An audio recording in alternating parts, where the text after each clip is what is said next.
Hi, and welcome to this episode of John's Model Kit Review. Today, I will be looking at ICM's beautiful 1/48 scale LaGG-3 Series 1 through 4. This is ICM part number 48091. These kits are still readily available on eBay and on other online sources. I used Eduard pre-painted photo etch seatbelts on this kit. In this model kit review, I'm going to be looking at a little bit of the history of the LaGG-3. I'm going to be looking at the kit and what comes in the box. I'm also going to go over my construction and painting notes, and then I will give my conclusions at the end. LaGG-3 history. The Lavochkin-Gorbunov-Godyukov LaGG-3 was a Soviet fighter aircraft of World War II. It was a refinement of the earlier LaGG-1, and it was one of the most modern aircraft available to the Soviet Air Force at the time of Germany's invasion in 1941. The main deficiency of the LaGG-1 design was power. A more powerful version of its Klimov M105 engine was tried.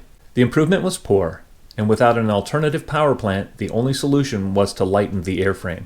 The LaGG team re-examined the design and pared down the structure as much as possible. Further weight was saved by installing lighter armament, and this essentially just meant removing guns. Soviet fighter aircraft were very lightly armed compared to other frontline fighters during World War II. The LaGG-3 replaced the LaGG-1 immediately. The result was still not good enough, although it came close to its rival Bf-109 in performance and was superior in maneuverability. Still, even with the lighter airframe and supercharged engine, the LaGG-3 was underpowered and proved immensely unpopular with pilots. The novel wood laminate construction of the aircraft continued to be poor quality, as it was with its predecessor, and pilots joked that, rather than being an acronym for the designer's name, Lavochkin, Gorbunov, and Godyukov, LaGG, L-A-G-G, stood for Lakrovny Garantiovny Grob, or Guaranteed Varnished Coffin. Some aircraft supplied to the front were up to 40 kilometers per hour, or 25 miles an hour, slower than they should have been, and some were not even airworthy.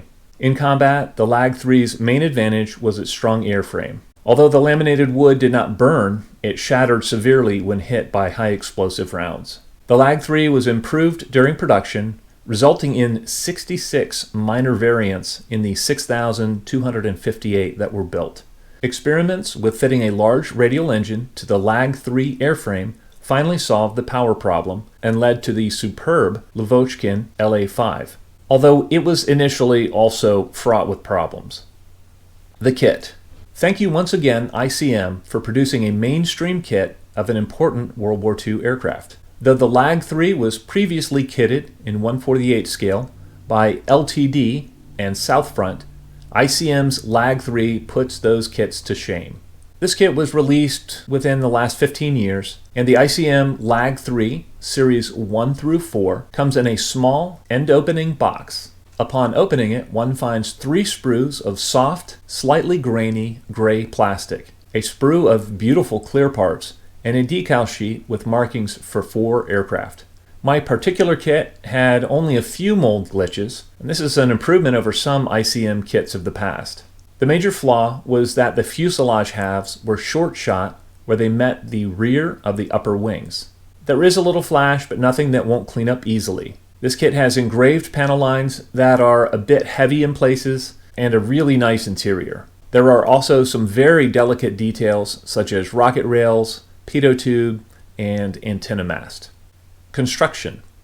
I started this one by doing a little research. On a visit to SovietWarplanes.com, I found a great series of photos of Captain Leonid Galchenko's LaGG-3 in the spring and summer of 1942.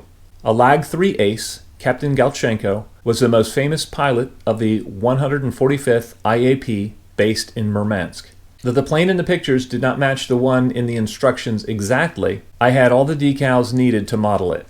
Having chosen a specific plane, I was then able to choose my exhaust and cowling options accordingly. I began construction by removing the fuselage halves and engine and gun covers from the sprue and cleaning them up. I spent a lot of time dry fitting the parts, but still had to shim a gap behind the starboard gun bulge. The interior of the fuselage halves were painted, detailed, and given a wash and dry brush to bring out the detail. I used RLM-02 for the interior color on this kit. There's a lot of detail behind the pilot seat that is almost invisible once the model is completed, but I detailed it anyway. I assembled and painted the rest of the interior and radiator that will be trapped by the fuselage halves. This area requires patience and dry fitting, as it is a bit fiddly. At this time, I also painted the instrument panel and attempted to use the kit decal for the instrument faces. I say attempted because it shattered hopelessly when I removed it from its backing. This was a warning concerning the rest of the kit decals. I then hand painted the instrument panel, added a set of Edwards pre-painted VVS seatbelts, and installed the interior into the fuselage halves. As a note, the throttle levers are some of the best plastic molded ones I have seen. Very delicate. I fitted the two small rear windows to the fuselage halves and attached them with white glue prior to closing up the fuselage. The rest of the airframe builds quickly. The engine cowl and gun bulges were installed next. The three-piece wing was glued together and then installed under the fuselage without a problem. As previously mentioned, there is a nasty section of missing plastic at the wing trailing edge where the wing and the fuselage meet. I cut a triangle of plastic sheet to fit each side and then glued them in place. I only used putty here and on a few of the seams on the fuselage. The rudder and tailplanes went on without a hitch. Finally, I sanded the airframe down with 1500 grit wet or dry sandpaper, and I polished it out a bit to get a nice smooth finish before painting the model. Now it was time to attach the rest of the clear bits. After dipping the clear parts into future floor polish and letting them dry, I dry fitted them to the cockpit. I attached the front windscreen with white glue and tacked the sliding section in place with a few small drops of white glue. I used Tamiya tape and a sharp number 11 X-Acto blade to mask the windows, and she was ready for paint. Colors and markings. Having chosen to model Galchenko's LaGG-3, I studied the photographs of this plane to get the paint job as accurate as possible. Several things stand out on this particular aircraft. First, there are no red stars on the wings or fuselage. Second, there is a three-color camo scheme: medium green, FS 34102, dark green, and for this I used RAF foliage green, and black that was painted over the white winter camouflage. The only markings on the plane were the two black cats on the tail and the red star on the spinner. Now that I had a good idea of what I was doing, I broke out my Badger Anthem airbrush and began. I first sprayed Polyscale Acrylic RLM-02, and this is a great match for Soviet interior green, on the window framing and wheel wells.